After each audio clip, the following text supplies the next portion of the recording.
They loved her. They feared her. And she taught them to sing like bellbirds. Sister Mary Leo, New Zealand's greatest singing teacher, was a small nun with a big reputation.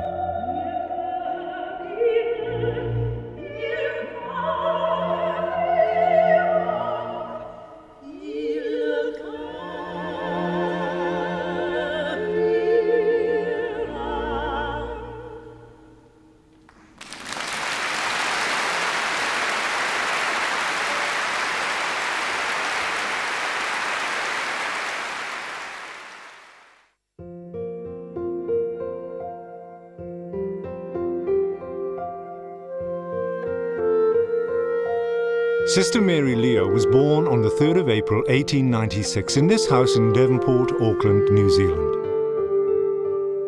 She was baptised Kathleen, eldest daughter of Agnes and Henry Nicol. She was a child of paradox, born to serve, born to lead. She would live in a convent, but find fame in the world through her singing teaching.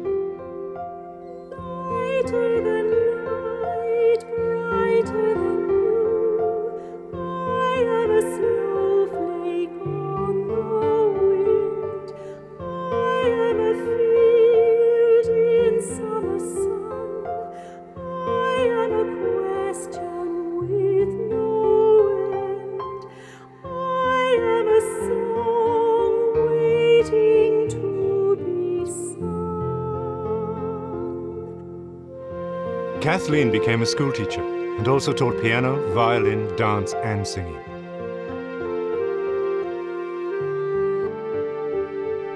Her abundant energy fueled her social life.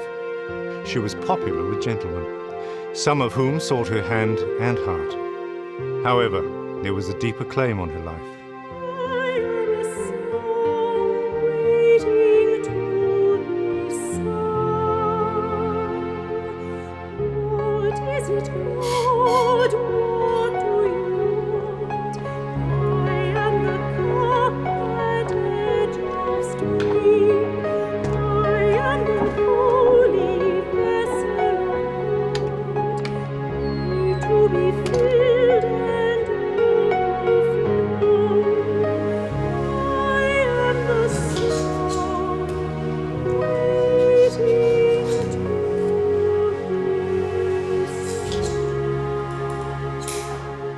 She wasn't a nun until later in life, and one never knows what she did until she was 28, was it?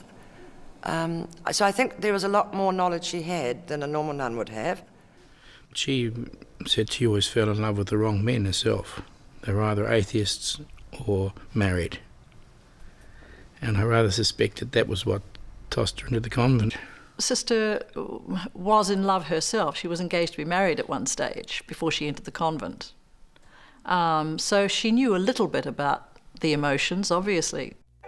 Kathleen's father, who was not a Catholic, tried to dissuade her. He thought his daughter's love of a good time was ill-suited to convent life. I took her to the races and have a few gins and spent some flutter on the horses. Sister Mary Leo inherited her family's interest in horse racing. Much later, she would have a horse named after her. "Don't worry, sister," said the filly's owner. "She won't be put out to stud."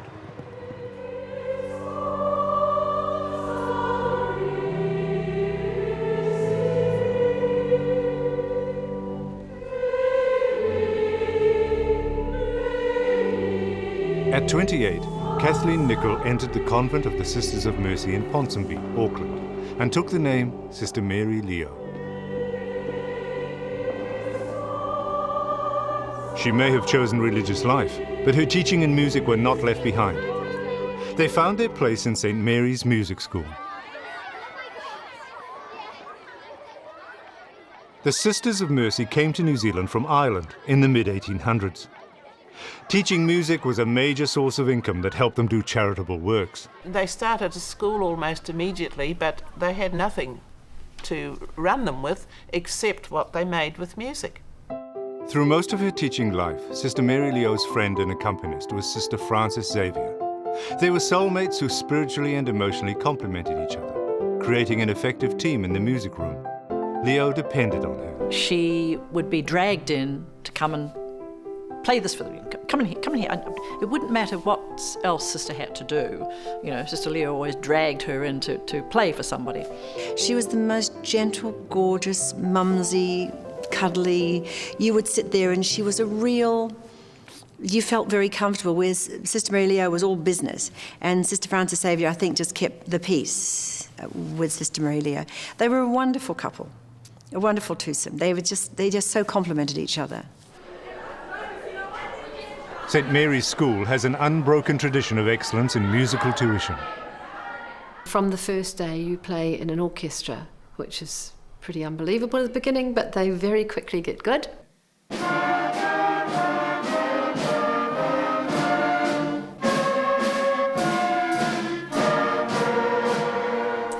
At the same time, there is vocal tuition, which is more by choice.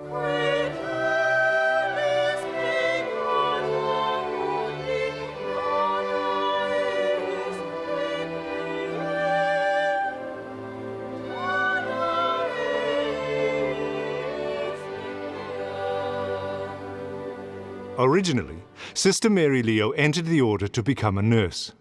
But the Mother Superior saw that her talents would be better used elsewhere. They wanted to put her into nursing, but because she was so small, she couldn't lift the patients very well. And then she used to get kids in off the street and teach them songs and play guitars and things. They all came in with their guitars, and they realised she had great gift for music.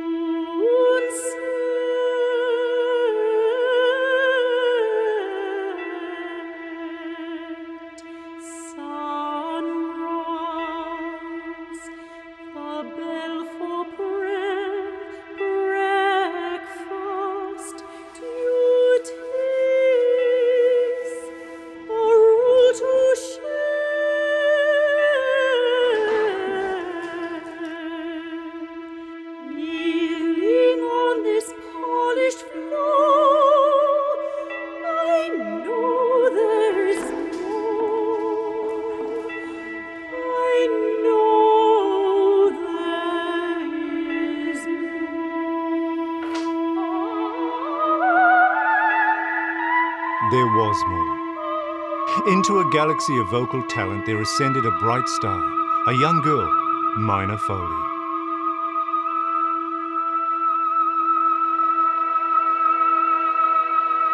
I was a child, and I was taken by my mother to a concert that Mina Foley gave in the town hall, and I was just blown away by her voice and by her whole presentation.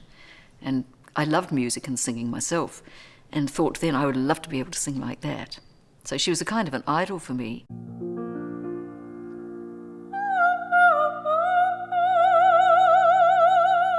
Mina, who lived with her elderly grandmother, was taken in by the sisters and was almost a surrogate daughter to Sister Mary Leo.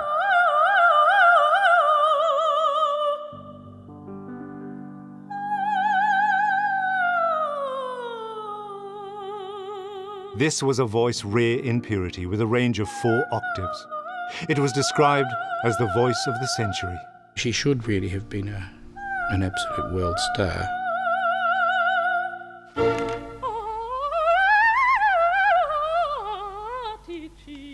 Mina Foley was winning the local competitions at 16.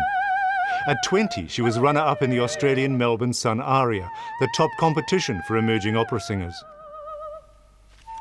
The young soprano was an answer to a singing teacher's prayers. The formidable Leo energy focused on sending Mina Foley to Europe for further study. Sister Leo said, well, Mina is singing so well, I think she's learned everything I can teach her. She needs now to widen her experience. She needs to, in many ways, not just in voice production, but in drama, in stagecraft, and all of these things, working with a professional company. If she wants to do it, she has to actually go somewhere else where she can get that exposure and that help. The Auckland Star began a fund to send Mina overseas. I was 21, but Sister asked me if I would prepare the way for other girls to go overseas.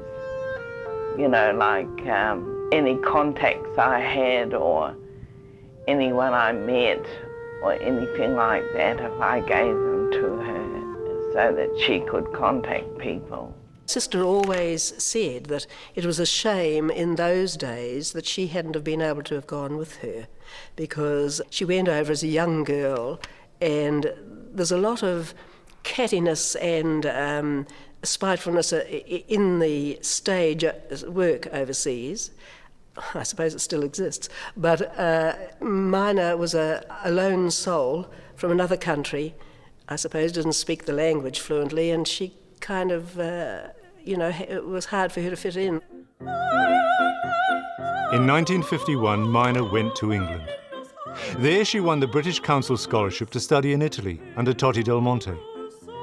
Mina was at the Rome Opera House, where they called her the Italian Nightingale. But for Mina, Italy was disastrous.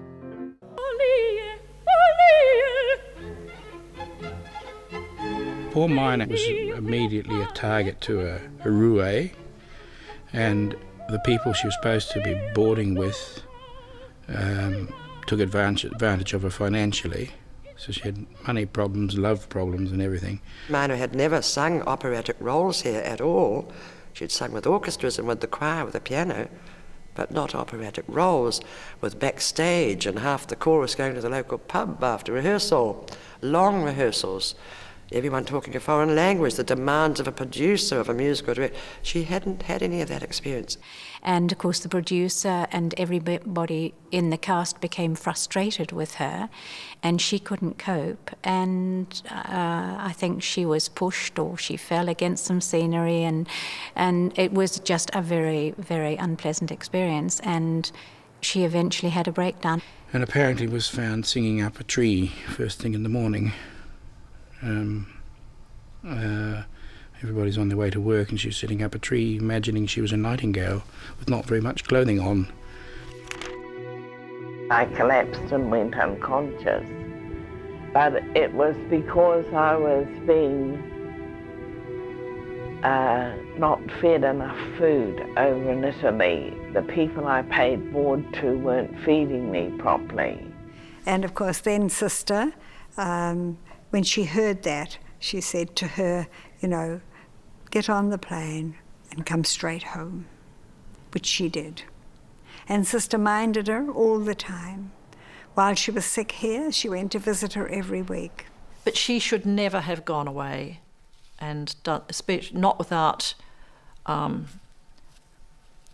far more support and help. She needed to be looked after all the time because she was very unstable. This is not my music, not what I had planned. A storm has overtaken us, and I don't understand.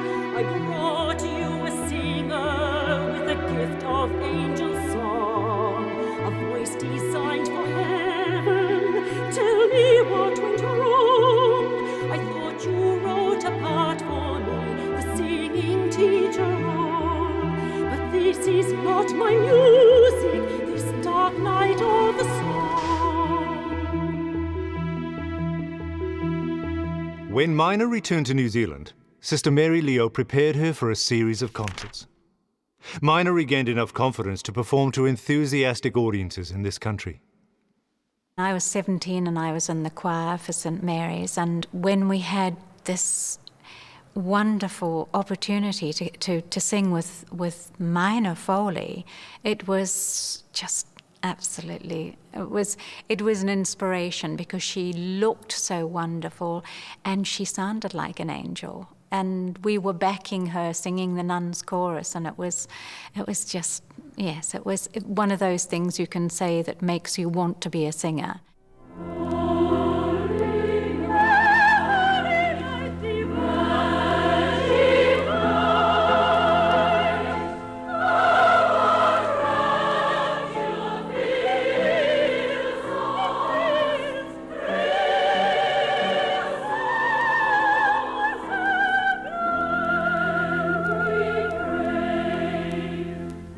Sadly, it wasn't long after that her health really collapsed, and she was then hospitalised for a long, long time.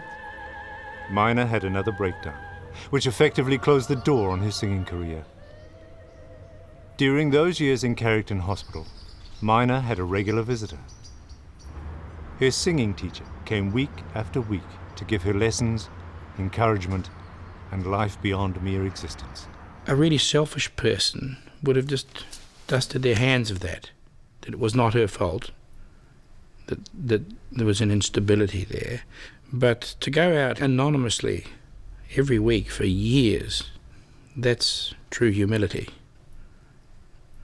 Everybody has to have somebody to be able to talk to.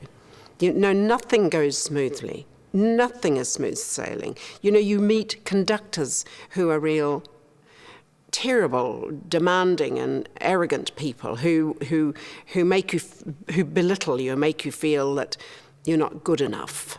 And you need to be able to go home and talk to somebody and say, you know, am I really this bad? And realise that you're not that bad. In actual fact, they probably love you and they're just making demands on you and you think that they hate you, you know. It's as if you're in a boxing ring for the whole of that time. You are literally boxing off the next opponent or the next problem, whether it be a cold, flu. On the one night that you've got to sing, that one night that you've got to do that performance, you get influenza or laryngitis. How does this poor young thing cope?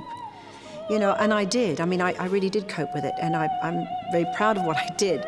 And I sort of sometimes think I'm going to pat myself on the back today because no one else is going to do it.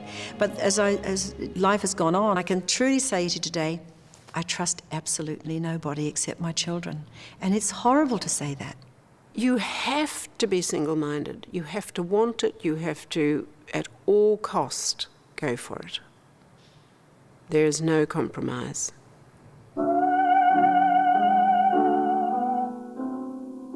The experience with Minor was a lesson for the teacher. Sister Mary Leo came to understand the importance of training the whole person. Although she'd studied technique, her style was instinctive and tailored to each pupil's natural talent. She taught intuitively with the old Catholic principles of discipline and growth. On the very first day she had me for a lesson, she sent me outside the first door and she said, now go down the corridor, dear. She called everybody dear. Go down the corridor and go through the glass doors, and at the very end you'll find a little room. Now I want you to sing, and I want you to sing a scale just like this. And she told me what she wanted me to sing. And so I disappeared out through the door, through some glass doors. I couldn't find the little room she was talking about, so I disappeared around a corner and down some stairs and around another corner and tried to sing to the loudest capability. And when I came back about 5 minutes later, I walked in the door, knocked on the door. She said, come in. I went in and she said, where did you go? I didn't hear a thing. And I thought, oh my God, this is my first lesson. What's the rest of this going to be like? And she said, where did you go to? And so I told her, and she said, you stupid girl, I didn't tell you to go down there.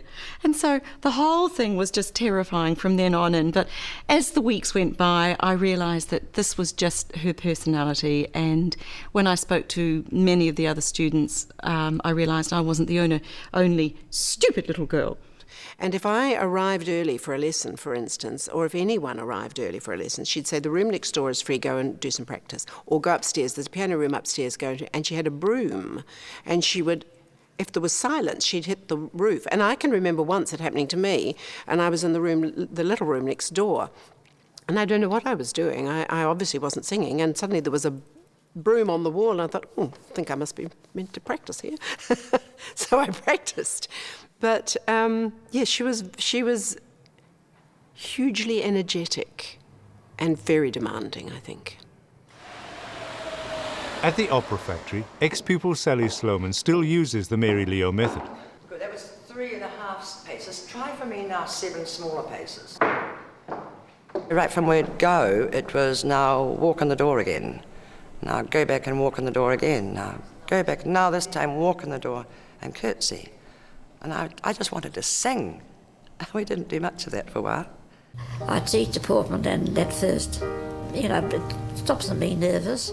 One time in the singing class, I was singing The Hills Are Alive with the Sound of Music. And suddenly I was a bit shy at 16, and we got through the first verse, and suddenly she just stopped me in front of everyone. She said, what do you think you're doing? You are so selfish. And it took me aback, because I was already a bit shy singing in front of people. I said, there's not nerves, it's pride. You're thinking of what people think of you, and therefore you're saying you're nervous. I said, nerves is a swear word in the studio, please don't use it. And so that really was a big turning point for me because, I've always loved performing, and in fact it did conquer the nerves, because if you think about what you want to say to the audience, that is it.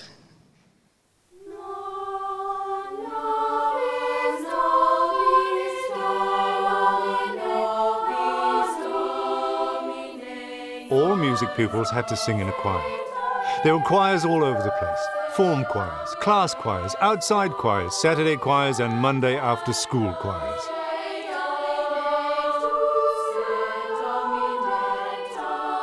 You learnt a lot from choirs. You learnt to listen, and you learnt to stay in tune, and you learnt to hang on to your notes against everybody else's harmony.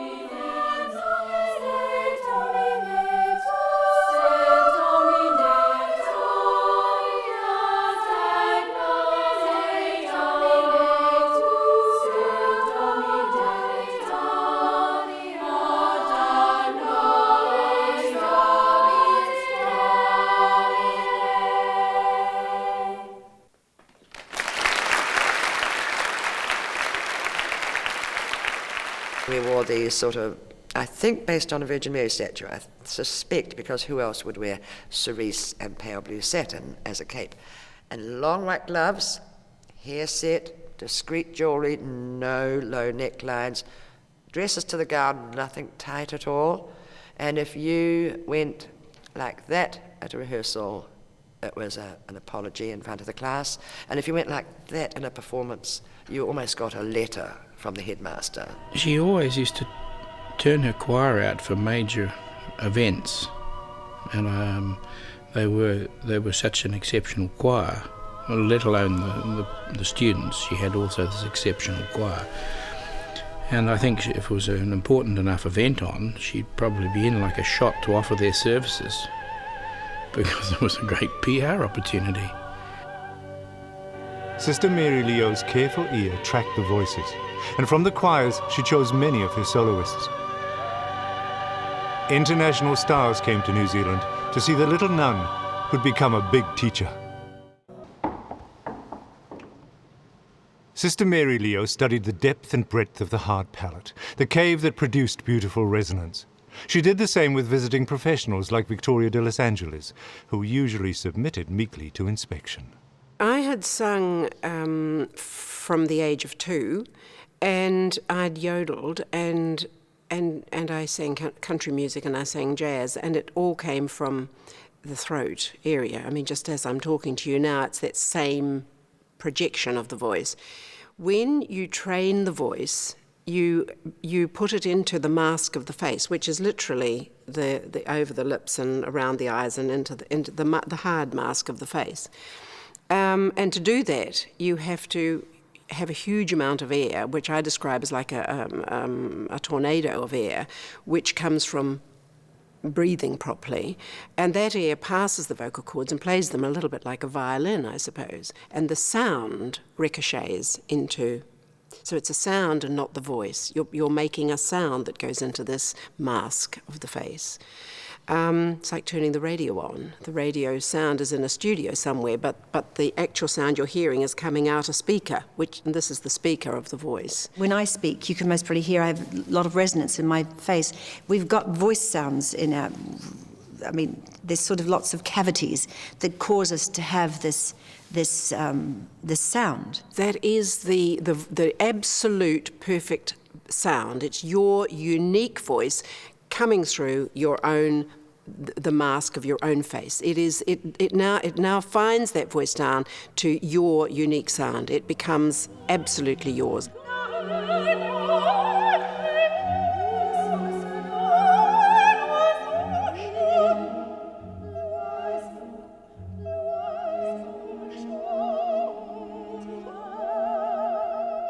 Thought notes, that was a name that was given to a technique that Sister Leo used, her name I think, where she would say you have to engage the upper resonators in this part of the face. And so we had to put our hand up there, sort of on the bridge of our nose, and sing a light humming little note, thinking that it was just being made, as though we were thinking about it, not actually doing anything with our mechanism to cause it to happen. To get the upper head spin on the sound, that is what she was after on every note. And then she used to make us go down to the toilet and sing that very quietly and see if it carried through into her music room. But there was one time I was down there and one of the nuns was cleaning in there. I felt so embarrassed, and obviously I had to just go for it.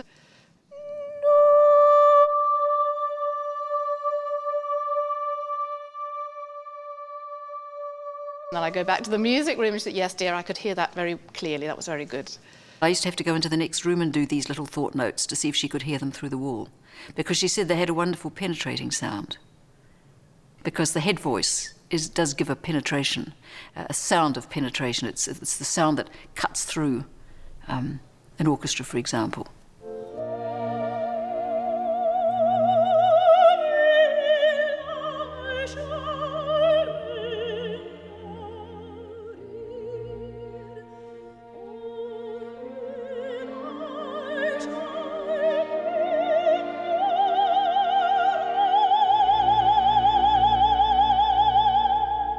There is a rhythm to breathing and singing, whereas you listen to the introduction and you're breathing through that introduction in and out of the bars, and then when it comes to the time that you should just be about to sing, you've taken enough breath in time to intake and exhale with your voice.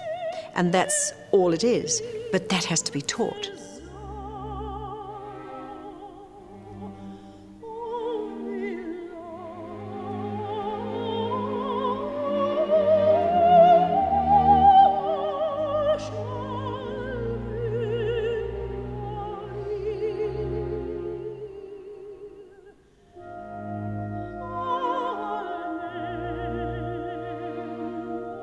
You don't need to fill up. I've seen some singers, they fill up so much they actually can't get rid of the air, because as you breathe in and you expel with your voice with the air, you also have got to release that breath in order to breathe in again. So you have to know how to do this rhythm of breathing in order to use your voice. So if you breathe in, you go,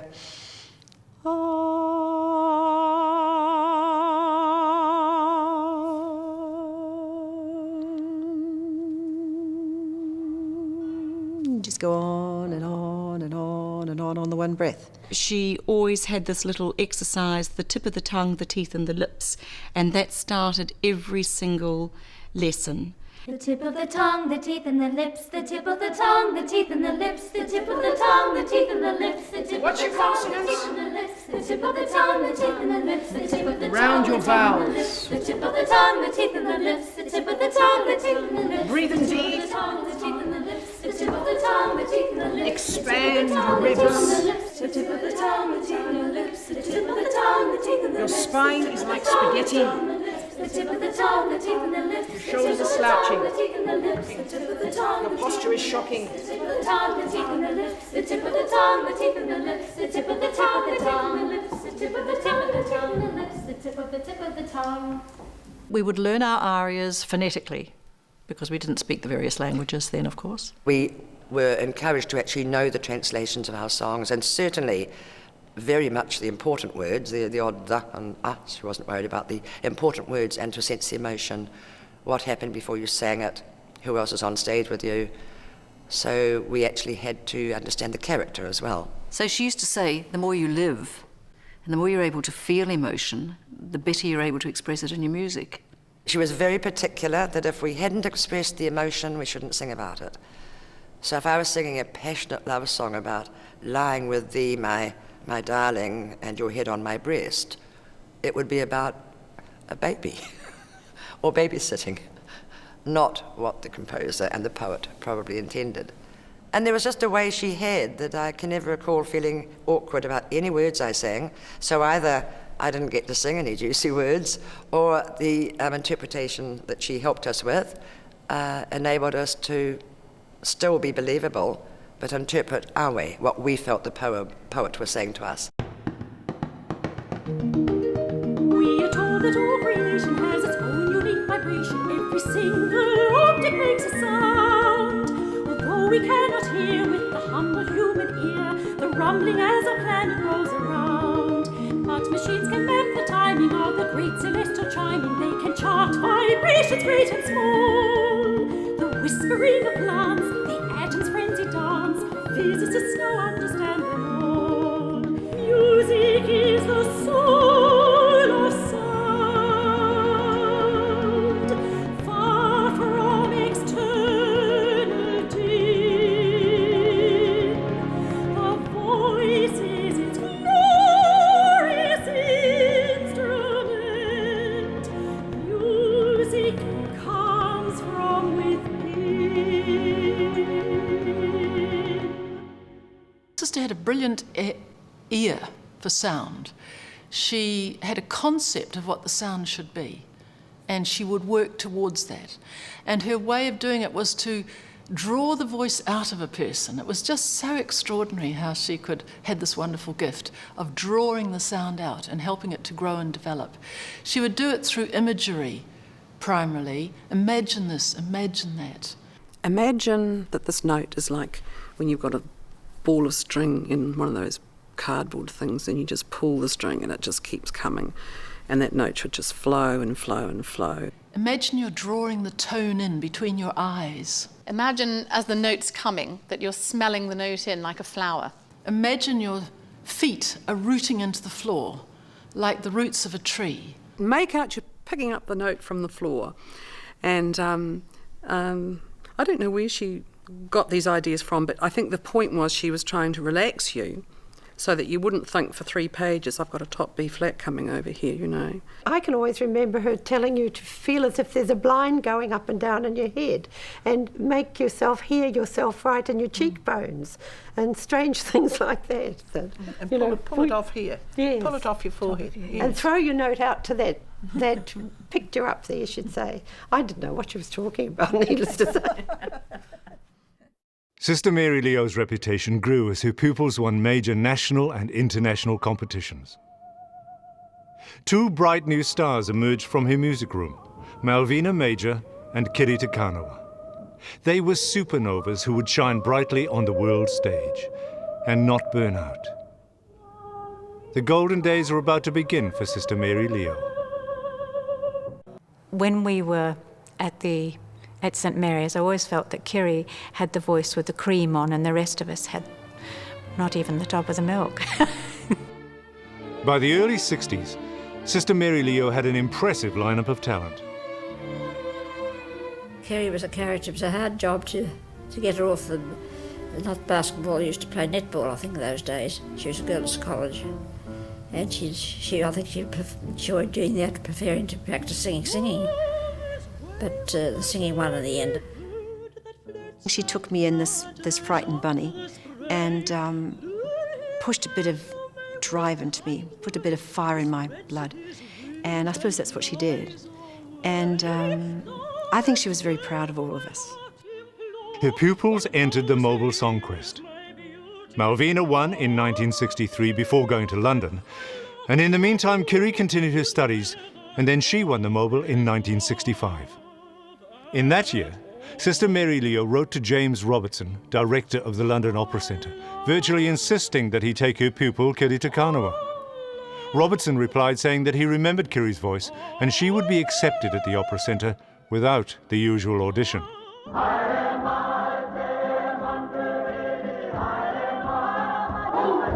Kiri's Haere Ra concert in the Auckland Town Hall was a great display of Maori pride.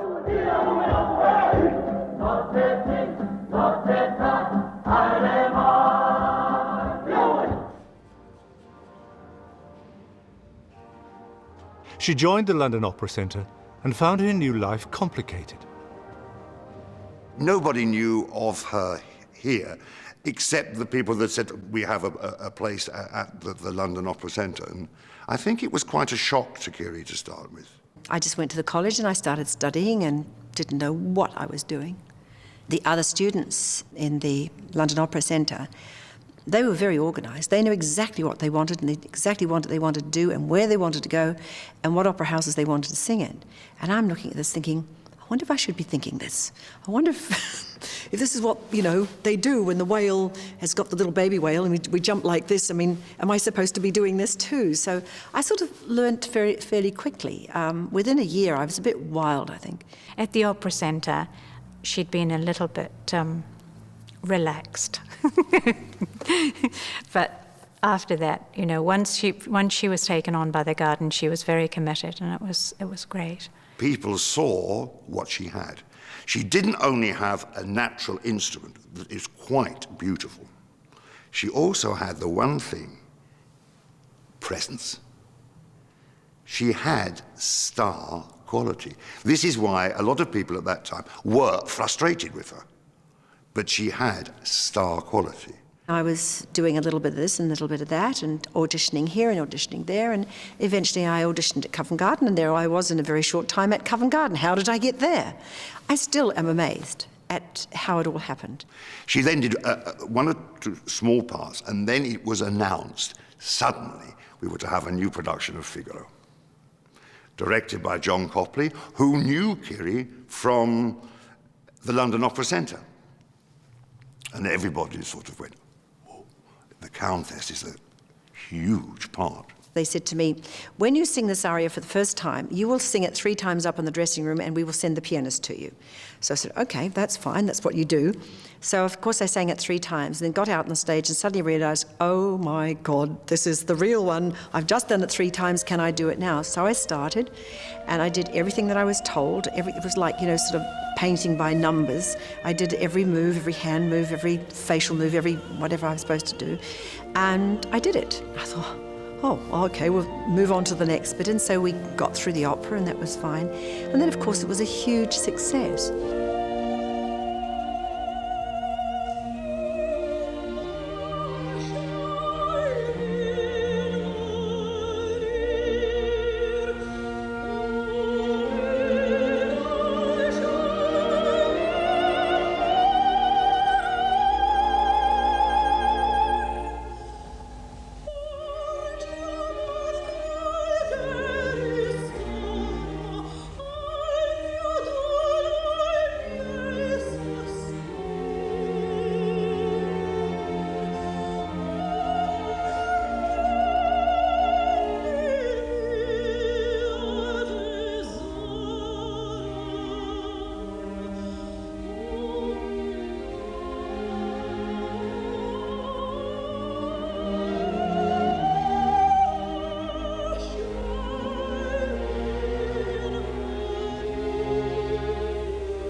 I did go and hear her sing and was absolutely just, as everyone else was, just completely captivated because she was beautiful, she sang it beautifully, and she'd worked for a whole year preparing that role, and it was just exquisite. It was a hard, hard slog, but she made it, and that first night was. And a star, who was a star in any case, became a star of the world. That's how it happened. In London, the renowned Vera Rocha took over Kiri's vocal training. She recognized the fine preparation of Kiri's voice by Sister Mary Leo and was not conservative in her praise of the New Zealand singing teacher. You have to realise that Sister Mary Leo only taught me for 6 years. Vera Rocha's taught me for 30 years. So there's a big difference, you know, that most of my really mature training started when I came to England in 1967, 68. I think I joined Vera in about 68, 69. I'd had other teachers and it didn't quite work out so well, but Sister Mary Leo gave me the grounding for what I finally developed into. And I put down to Sister Mary Leo the amount of times that she'd make me vocalise. I mean, I could vocalise all day and it would still never be enough. And now today, I insist on vocalising a lot.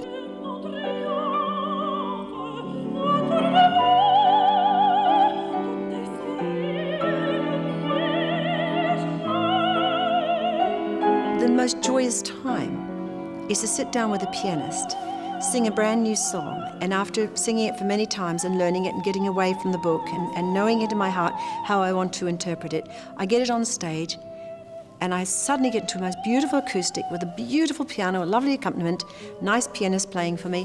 I sing the song and think, oh, that sounded good. And that's my joy. It's so simple.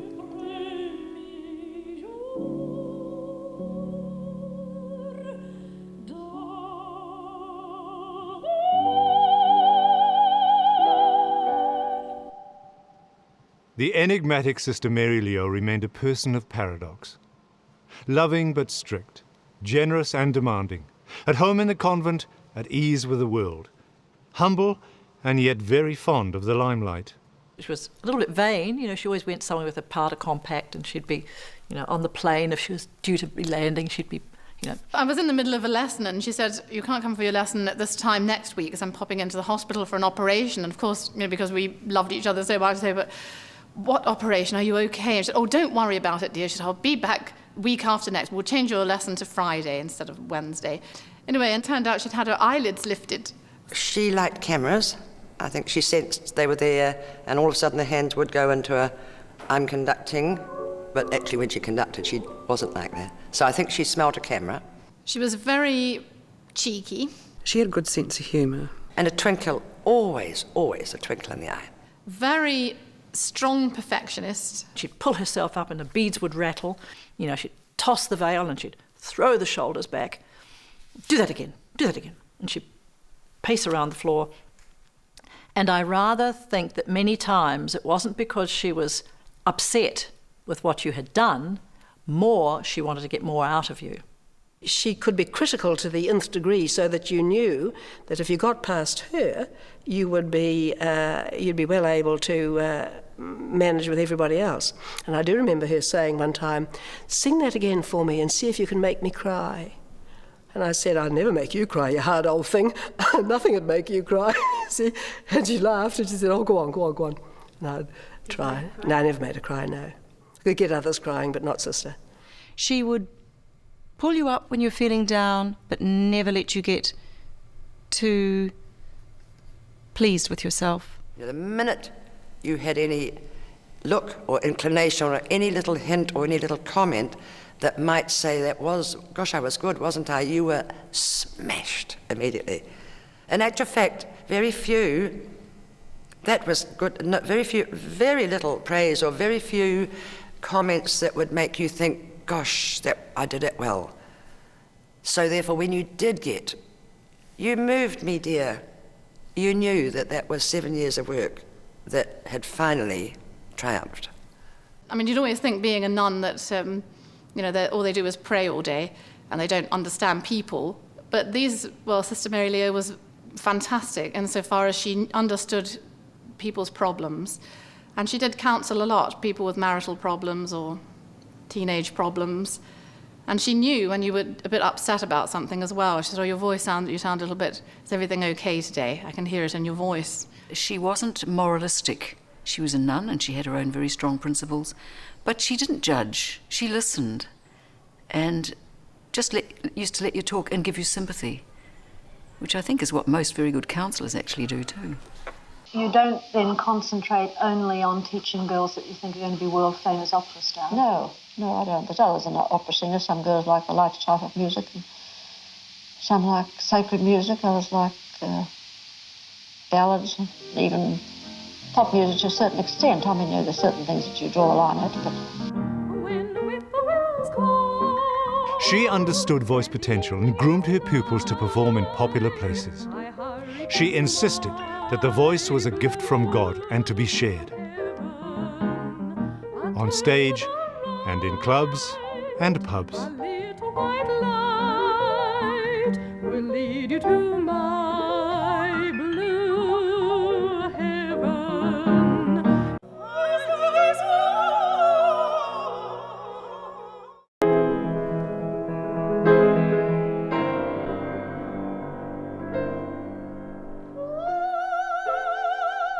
Training began early. Singing competitions developed confidence, and Sister Mary Leo expected pupils to be successful. Sister used to tell all her pupils who she thought was going to win a competition. And so that gave the chosen one enormous confidence, but of course subtly undermined the others, so that Sister's plan actually had a better chance of fulfilment because she'd slightly nobbled her own competition. There is a competitive nature in what we do in the opera and as a singer. So I think by putting you in for competitions, it sort of either got rid of the nerves or created nerves. And also it puts you in the fiery side of your life that was going to be necessary for the cruel, hard world. She always had a knack of making an entrance, diminutive though she was. She'd pause and be seen before she moved to sit down, you know. She was a showman, you know. She really did have a style about her. She would sort of sit in the hall and she'd pull a veil forward and she'd be going, sort of open face, and if not, support like this. And I used to think, oh, go away. And she would be mouthing every word. She could see the light shining on her glasses, and you knew exactly where she was. And so you tended to play to that part of the theatre. My mother was sitting next to me and I was sitting next to Sister. And this very fine mezzo, slightly older than most of the students, and she was singing in one of the operatic events, Softly Awakes My Heart from Samson and Delilah, which is where Delilah actually is seducing Samson, but also, I think, expressing how she's getting excited by Samson. So it's a fairly fruity number. And so we were listening to this, and Sister suddenly dug her elbow into me, and then grabbed my arm, and without looking at me, she snapped her head up to the stage and glared at this woman and whispered to me out of the corner of her mouth, "The woman's 44, she's got 4 children, and still sings like a virgin." And the head snapped back into total concentration again, and I was sitting in total shock and hadn't believed what I'd heard. And my mother was sliding off the chair beside me, trying to suppress her laughter. In the mid-1960s, Sister Mary Leo began accompanying her pupils to Australian competitions. Malvina Major came second in the 1964 Sydney aria, and when she wanted to return home to her boyfriend, Sister Mary Leo insisted she go on to the Melbourne Sun aria with another pupil, Hannah Tartana. To Malvina's amazement, Sister was very harsh. We were in the Melbourne Town Hall having the rehearsal for the final night, and her and I got stuck in the lift. And I could see the floor, but we were just that far away from, and she still didn't stop telling me off. And I'm holding back the tears, and we got out of the lift into the taxi, and I couldn't hold back the tears, and I was crying my eyes out secretly. Got home, said to Hannah Tartana, Hannah said, "What is the matter with you?" And I said, "Well, you know," and told her all the story. And she said, "I'm never going back to that woman." I said, "No, neither am I. I'm never going back to her. I don't know what's got wrong. She's got big-headed coming over here on this plane," you know, and all this conversation went on. Well, anyway, that night in the Melbourne Town Hall, I walked out on the stage and I thought, I'll sing for everybody else here, but I'm not singing for that woman who's sitting down there.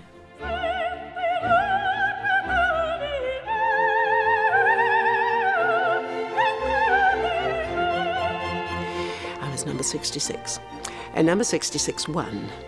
And I turned around off the stage and thought, that'll teach you see. And out I went into the wings, and there she was in the wings. How she'd got there so quickly, I have no idea. And she threw her arms around me and she said, "I'm really sorry I had to do that to you, but it paid off." And my mind's going, oh, she did it deliberately. She wound me up deliberately, upset me. How could she possibly have dared risk that? But it paid off, and it sure did. Malvina grew up in the country with a family who saw music as natural and essential to life as bread and butter.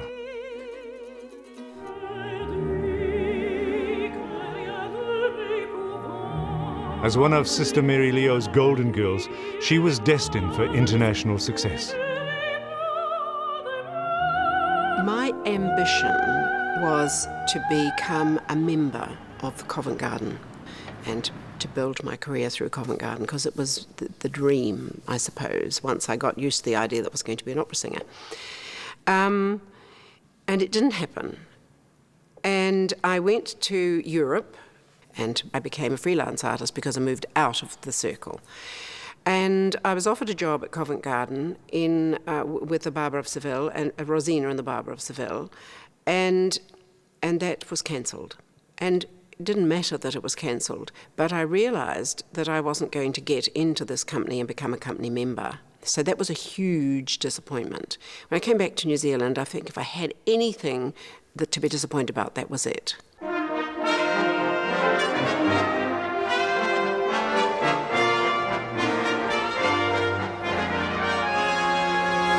But after many years, she got to Covent Garden to perform in the New Zealand sesquicentennial concert.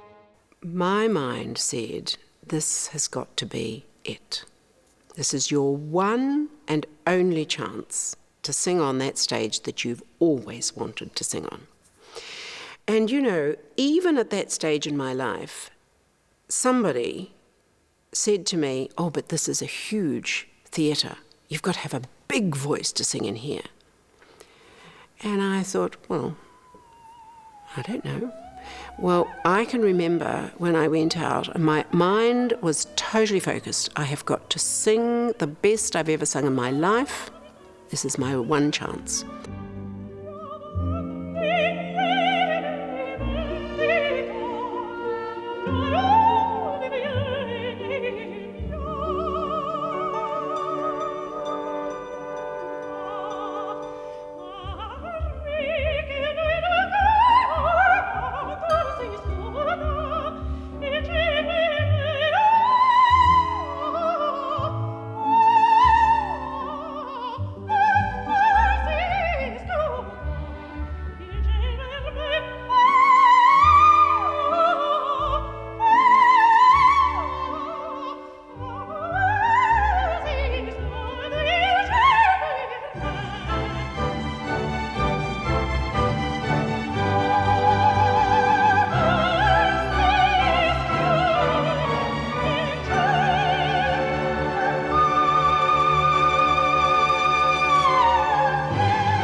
When I walked off the stage, my thoughts were, I've done it. I don't have to do any more. I've done it. Of course I had to do more. But, you know, at that moment in time, I felt that I had reached the pinnacle of where I'd always wanted to be. And okay, it was only a one-off occasion, but it didn't matter. And then Joan Sutherland and Richard Bonning offered me the job at, well, I suppose Covent Garden offered me the job of her replacement in Die Fledermaus because she was retiring. So, you know, that was a huge bonus. Wonderful feeling. Fate gave with one hand and took with the other. Malvina's husband Winston died suddenly, and Die Fledermaus now hung in a gulf of emptiness. This would be a huge challenge for Malvina. Malvina, 2 months widowed, was now in London, facing the most difficult performance of her life. She was staying in an apartment near Covent Garden. She was very distressed and very unhappy, wondering whether she'd made the right move to come back to sing and to leave New Zealand. And I thought, perhaps I shouldn't be doing it. Perhaps I should have cancelled, but I couldn't cancel because it was Covent Garden and because it was what I'd always hoped and strived for. And so I was down, and Richard Bonning recognised that when I arrived there. He also said to me, you know, this Christmas series of Die Fledermaus, there's only one go at the stage and that's it. You get on the stage and you do it, you know. So be prepared that there isn't a long run up to this. You don't have huge rehearsals on the stage. That doesn't happen. The first night came. Alexandra Gordon was on stage singing in the chorus. I remember being on stage and looking up and waiting for her to come. And the music came for her to appear at the top of the stairs, and she didn't appear. And I was absolutely terrified that she had just been overcome and just couldn't do it. But in actual fact, she did feel that, but she made this effort and she came through late.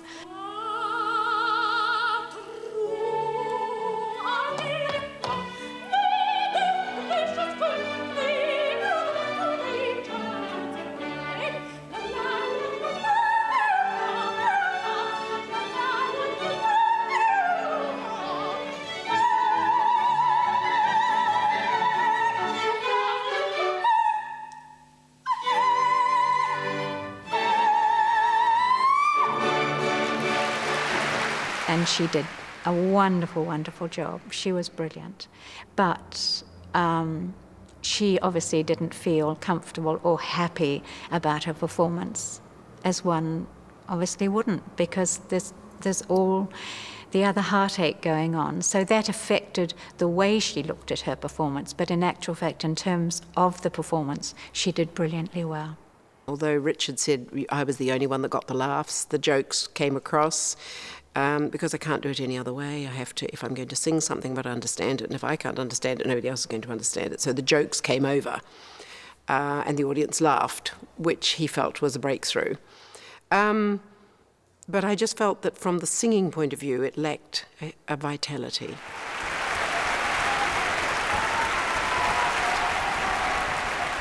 Malvina went on to sing all over the world and continues to delight audiences in New Zealand and abroad.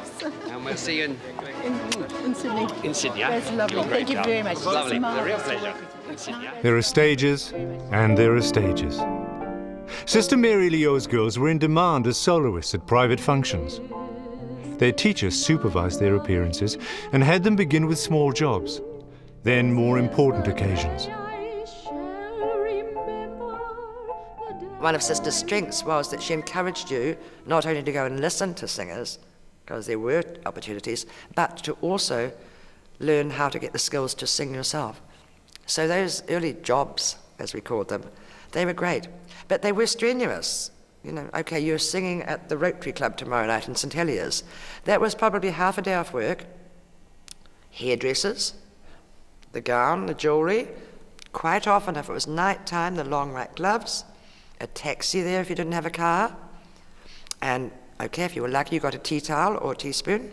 We would go down there when we were going out to do an engagement somewhere, and she would get us all to line up, and she would check our makeup, and it was the day of the bit of the bouffants and the eyeliner and even the false eyelashes sometimes. But I mean, she would make everybody, you know, have a look at the length of their gown and how they were dressed. Sister had taught you the whole package. It wasn't just the voice.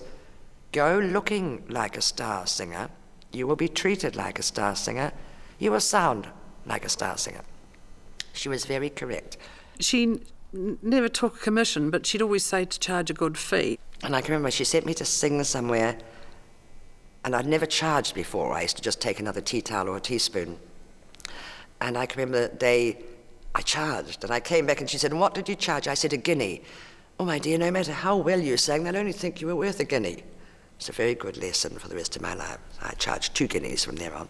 We'd get like £2 for 3 songs or 6 songs, or £3 for a wedding and £5 or £3 for the reception. It was a fun thing. It was a Saturday. You'd do 2 weddings in the morning and 3 receptions in the evening. There was a big pocket full of money for the week. Her choir sang at hospitals, old people's homes, and for both church and civic occasions.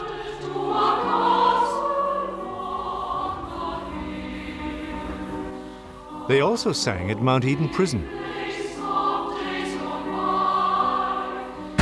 It was fairly regimented. We had to go through a series of doors and gates and things that were opened and locked, closed behind us, and there was a lot of clanging and noise, and it's a horrible, horrible building, stone and cold and dreadful. And we went into a kind of a hall. I suppose it was a sort of a big recreation room, and all the prisoners were seated when we went in rows, and prison guards were standing and sitting around the room.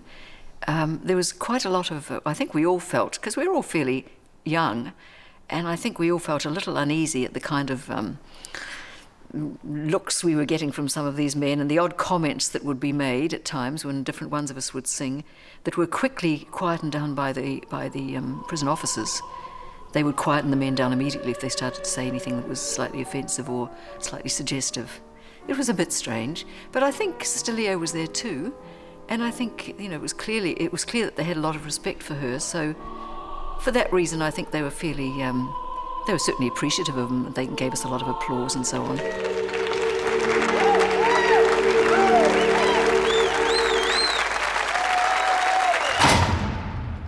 The singing teacher's success attracted many famous visitors. The fame of her pupils was something Sister wore with pride. She would parade students as showpieces, and they were usually required to perform for visiting singers. They all came to the music school and certain few of us were picked out to sing for these famous singers, and they'd give us a critique. Lynn Cantlin came into the music room, and Shirskoff looked at the music when she gave it to play for her, and she said, "Oh, you're very brave. I wouldn't attempt that because I couldn't breathe in the first place," she said. "Come on, let's see what you can do." So Lynn got up and she sang quite well, and she was very excited. "Oh, that was a beautiful performance. Perfect German." And she said, "I must tell my friends in Vienna when I go back about you." She was very impressed with this performance. She would often be given tickets to first nights of operas and ballet and singers who would come here. One singer I do remember very clearly, whom she went to hear and liked very much. Two, actually. I took her to one. One was Shirley Bassey. In my heart. She loved Shirley Bassey's voice. And the other was Cleo Lane. Isn't it rich? Are we a pair? She very rarely turned down an invitation. She liked to go out and meet people. She was a very people person. I've known her to have a glass of sherry. One. Sister Mary Leo kept in touch with students. She attended their weddings, and when she couldn't, the wedding party would come to her. There's places like a nursery, sometimes the babies come to the lessons too, and they have them in the cradles or in the corner while the lesson goes on. One girl was here yesterday, the baby got a bit obstreperous, so she had to put it out in the corridor. We couldn't hear her sing. And the mother took the high notes, the baby took them at the same time. When I had my daughter, I suppose she was second that was rung. You know, my parents were first, and then I think she was second on the list that had to be rung. And I had my first daughter at 10 past midnight, and about 7 hours later, I was lying there, my brand new daughter was there, and in burst through the doors, unannounced, outside visiting hours, of course, was Sister Leo in full kit, sailed into my room at National Women's Hospital, and I was about to smile and say, "Oh," but I was totally ignored, immediately to the crib, knelt over and said, "Yes, lovely babe, and what are you calling her?" And I said, "Emma Sarah, after my mother," with tears in my eyes. "No, I think Emma Sarita, after my sister." And that was it. No argument. My husband came back later that night. I said, it's Emma Sarita now. He said, "What? Why?" I said, "Well, sister felt that Sarita was nice." Then rang my mother. "Mum, I'm sorry, but we're not using your name." Wonderful. Great name. Sarita. Spanish for Sarah, Sister Leo told me. There was to be a seismic shift in Sister Mary Leo's personal life. In 1978, she would lose her soulmate, Sister Frances Xavier. Sister Frances Xavier, towards the end of her life, began to get frail, and she was always very timid, very nervous. And so Sister Mary Leo would check up on her at night, and Sister Frances Xavier often had nightmares, and people around her would hear her calling out, but when she stopped, they'd know that Sister Mary Leo had got up and gone into quietener. And of course, I think Sister Frances Xavier died before Sister Maria Leo, and she was devastated. From that time on, Sister Leo, I think, started dying. Her heart started dying. She'd lost her foil, she'd lost her twin. Loss and faith balanced each other. Sister Mary Leo's religious life was at the core of her being.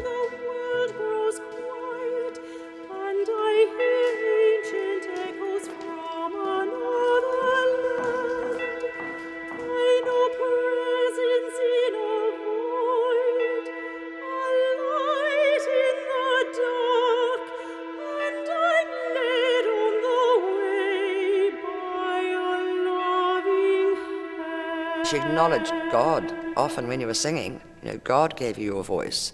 You know, listen to the beauty of God's instrument. You know, God can take it away if you abuse it. Be careful with your voice. So I think she referred to God every minute of her teaching. She wrote to me when I was going to England and said to me, "Remember that your voice is God-given. And it isn't yours, it's up to you to share that with other people. Always remember that it's God-given." That first and foremost was her life's work, being a Sister of Mercy.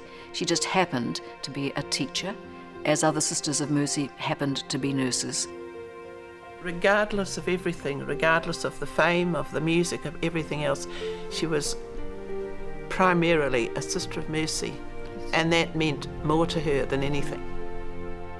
Sister Mary Leo's contribution to her country was appropriately recognised.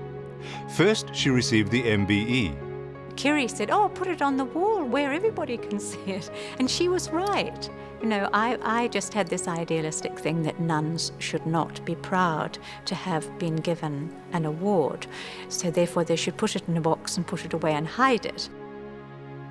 Then in June 1973, Sister Mary Leo became a Dame Commander of the Order of the British Empire. I think she thought she wasn't worthy. That she only did her, she did her best. And I think she was grateful. And I think she probably felt a little proud, I'm sure, that people regarded her, that she should be given the title of a dame. I think she was proud that her technique had actually worked, and that through it and through the work that she'd put into it, all of these students were successful in what they set out to do.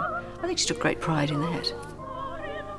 She was immensely proud of achievements, whether it was having a baby, getting married, but mainly it was your success, hearing comments back from an audience that had heard you, her wonderful stars that won so many accolades and awards, competitions overseas, and went on to great professional careers. Immensely proud of them, but still a little bit, don't forget me.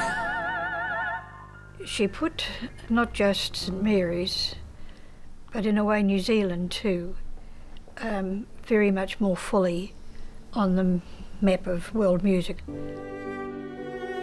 Dame Sister Mary Leo's last journey was companioned by her faith, her family of students, and the knowledge of her own success mirrored in their achievements.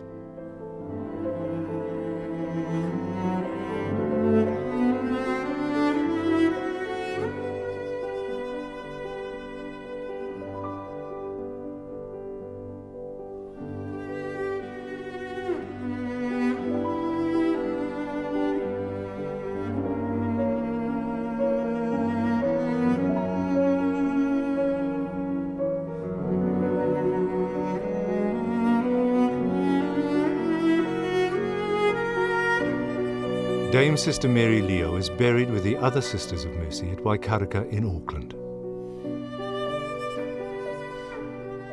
If Mary Leo were alive today, and if she walked into that school, I think she would be absolutely delighted to hear the music coming on and the orchestrations and the other things that the children do, which are perhaps culturally different because she wouldn't have known Polynesian culture and that sort of thing. But I think she would have been absolutely delighted to know that the college is still carrying on that, and she'd love to be associated with it. And she'd been right into it, I think, if she was alive.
This program was made with funding from New Zealand On Air.